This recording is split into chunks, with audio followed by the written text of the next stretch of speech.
everyone, it's Julia and welcome back to my channel. And for today's video, I'm going to be doing a very requested video. And today I'm finally going to be doing a book review, and today I'm going to be reviewing and discussing the massive It by Stephen King.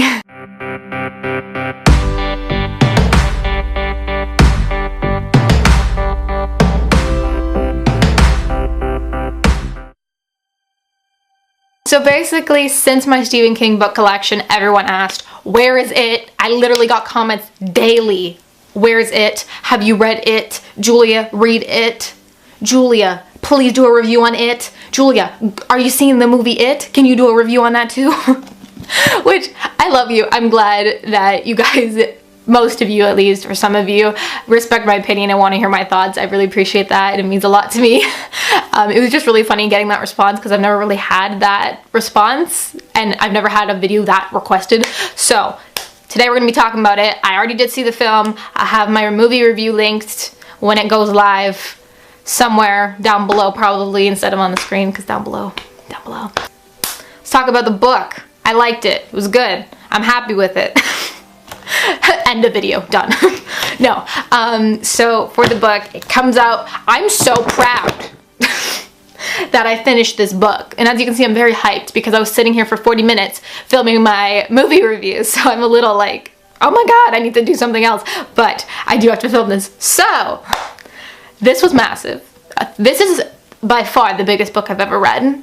It's claimed that award. It's the scariest book I've ever read. I don't get scared from books, but this was like the creepiest book I've ever read. Or yeah, like I wasn't terrified. It's not giving me nightmares, but like I don't get scared that easy.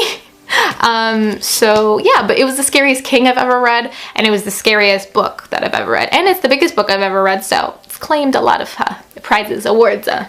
So yeah, I tabbed it like crazy. We'll go over my color coding system because I'm sure you all care about my color coding system. So basically, I wanted to heavily tab. I wanted to heavily tab this book so I can, it's just my thing. So blue was for characters, which I used a lot. Just details about the characters I wanted to note, or just some lines about the characters that I really loved, some characters that I really loved, things like that. Orange was for themes, which I recorded a lot of themes. There's a lot of important topics in this book, such as abuse is a topic. There's obviously a topic of fear, and there's just so many topics that this book explores, which I really like seeing.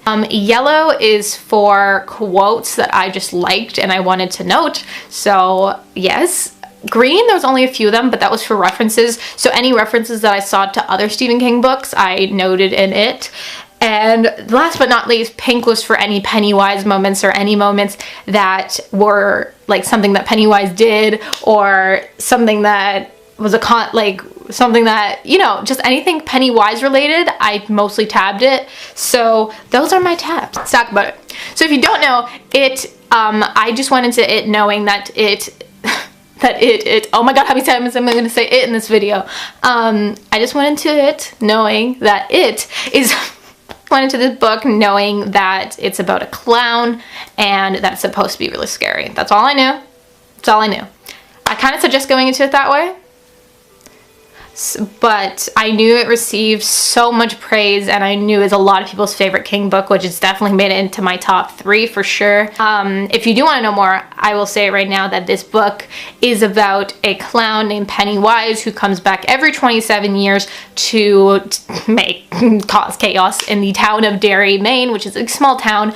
And there's these group of friends. They're called like the Losers, which I love them all. I think their gang is perfect. Like if you like books like The Outsiders, or that movie, what's it called, the one with River Phoenix, where they're like a group of friends and you can really see their bond and their relationship.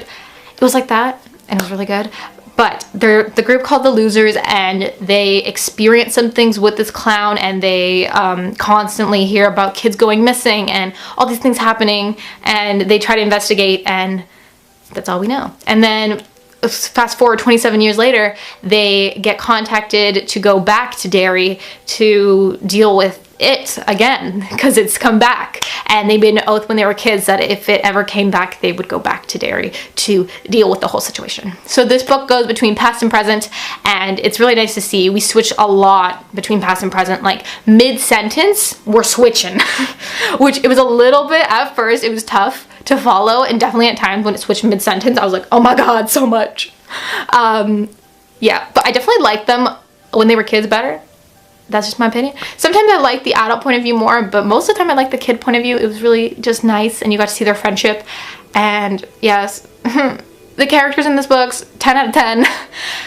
I loved them. They were so fleshed out. In the book, the movie differs a little bit for me because I kind of have more favorites in the movie. Like, it changes a little bit.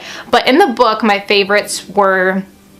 well, I love them all, but my favorites were Pennywise, of course, Bill, and of course Georgie too, but Bill and Richie, I loved them so much. Henry also became a favorite as like a villain point of view, not as like, oh my god, I love you. Pennywise, let's talk about him. I think he was really well done. I think he was creepy. Definitely the film was a little bit more, like, it was scarier than the book. That's personally because I do get more scared from films than books. The films didn't terrify me, but like there was some creepy scenes, and same with the book, there is some creepy scenes. So if you're afraid of clowns, basically talking about Bill, he is like one of the first people we see.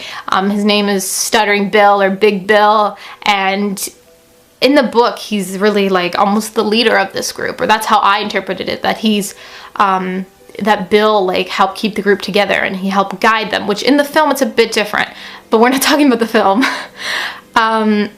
So I really liked Bill. I really admired him. It really made me sad seeing Georgie's death, which is his younger brother. That happens very early on in the book, that his little brother Georgie goes out with a paper boat, which I'm sure you've seen that, especially in advertisements too, that little boat. And he has his yellow jacket on, his raincoat, and he goes outside and he puts it in the stream and it flows and it goes down the drain, and then Pennywise is there. So yeah, that part, like, oh my gosh. 10 out of 10. But the characters were great. Bill was one of my favorites. Richie added so much comic relief, especially in the film. We're not talking about the film. The book, though, he added a lot of comic relief. He was really funny. He made a lot of jokes, and I was really happy about his character. Stan was another one that I really liked. He's like the Jewish boy. They make a lot of like Jewish stereotypical jokes, which again, I could see how it would piss some people off, but I personally didn't take them seriously. That's just me.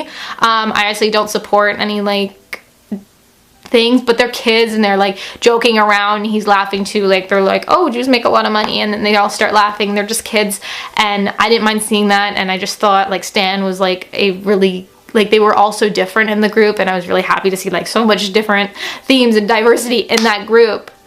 Then we have Beverly, who in the book I really liked. I think it was good to have a female in the group, and it was good, just, I don't know, I felt like, we're not talking about the film, Julia. I felt like in the film, though, that they were like so much more obsessed with her than in the book. But Ben is adorable. In the book, not as much as the film. In the film, he's really cute, just saying. He's like a little angel. But the characters in this book are amazing. They're so fleshed out. I'm sure I'm not going to forget these characters. These are definitely characters that are going to stick with me for a while. In this book, I did enjoy the past and present again. Sometimes it was a little much, but then at times it was done very well. And I also thought the scary moments were done well as well. The book took me forever to read, which I don't, like, I wasn't happy about it, but it is a massive book, and it took me a while to read. I was reading books on the side. It took me over a month, and I was reading other things on the side, and I was finishing other things on the side. But I wish I just took a week and just read it. Or 2-3 weeks, just read the whole thing, then spacing it out as much as I did. It wasn't because I wasn't enjoying it. It was just a lot. And then at times, especially near the end, I didn't want it to end. So I didn't want to read it because I was like, I don't want it to be over. And then when it was over, I was like, it's over? Tears. Definitely, could they have cut a lot of stuff out? Like, did it need to be this long? No. That's just my opinion. It didn't need to be this long, but it is. So I can't do anything about that. Maybe my enjoyment would have been different if it was shorter. I'm not talking like 300 pages, but I don't know, maybe like 600 or 800 than 1,150 pages. But again, still a great book, just my thoughts. Book I really liked the small town. Of course, it's taking place in Maine. It's in a town called Derry. I thought all of that was done very well. Some references in this book, and I know I didn't catch all of them, which I wish I would have paid more attention to all the references, but there was a few that I caught. Like I caught the Shawshank Redemption mention with the prison. I caught that. I haven't read the Shawshank Redemption, but I definitely know about it. So I caught that part, and I also caught the Shining reference when they referred to Dick Halloran, which I was so happy to see. It made me so happy. And I know there was more references and I didn't tap them all, but there was some, so yeah. Definitely I would suggest reading this book, especially before seeing the movie. The book, in my opinion, was very well done. Again, just some cons with it were just pacing. And I know I might get some backlash for saying that, and it's not because I'm lazy and I don't want to read this big of a book, because I did finish the whole thing and I am super proud that I did read this much and this many pages. And let me tell you, it takes a lot of dedication. Don't fight me on this. It was overall a great story. I just don't think it needed to be this long. I didn't deduct much ratings for that, and like I didn't like deduct like 2 stars for it, but this book is around like a 4 or 4.5 star for me. It's definitely in my top 3 King. I don't know if I would rate like The Shining, Mr. Mercedes, and then It, but like then again, like It is kind of better than The Shining and Mr. Mercedes. Like I don't know how to feel about it, so it's definitely between like a 4 and a 5 star read for me. It's a solid read and it's in my top 3, but I don't exactly know where it stands because The Shining has a special place in my heart and so does Mr. Mercedes, so I don't know, but it was a great book. I'm glad you guys like forced me to read it. And I would suggest it if you haven't read it. That was my review on It by Stephen King. Let me know your thoughts in the comments down below. I'd also love to know which edition of this book do you have, because they have a lot of pretty editions of It. This is my favorite, but they've come out with some new ones that I love, that are really nice, like the new movie one I want, and the, what is it, the one with the balloon, which is probably like so many of them, but I want more copies of this book because I really enjoyed it, and I even kind of cracked the spine a little bit. But yeah, this was great. By the way, if you're gonna read this, you might want to get a mass market, unless you hate mass market. But I wish I had a mass market, because I started tabbing this, so I was not just gonna switch to mass market because I already tabbed like so much of this book, so I didn't. But bringing this around with me was hell. Like carrying this, like there was a point where I spent 15 minutes trying to fit this thing into my school bag because I wanted to read at school. Boy. So like there was a time where I had my like 40-pound bag on my back because, you know, school, and then I was holding this running around the hall. So definitely it is a pain to carry around, and I was happy that I read the bulk of it. Well, I read, not the bulk of it, did read a chunk during August, so it wasn't like, you know, all at school, you know what I mean? So I definitely suggest maybe getting the mass market to read it if you're comfortable with mass markets, just because it is a pain to carry around, or I'd even recommend getting an ebook on your phone, so if you're on the go you can read it there as well. Again, let me know your thoughts down below. I'm blabbering. This is a weird video. Thank you guys so much for watching. If you're new here, be sure to click the subscribe button and click the notification bell to be updated for when I post new videos and all that sort of stuff. And I'll see you all very soon with a new video. Bye!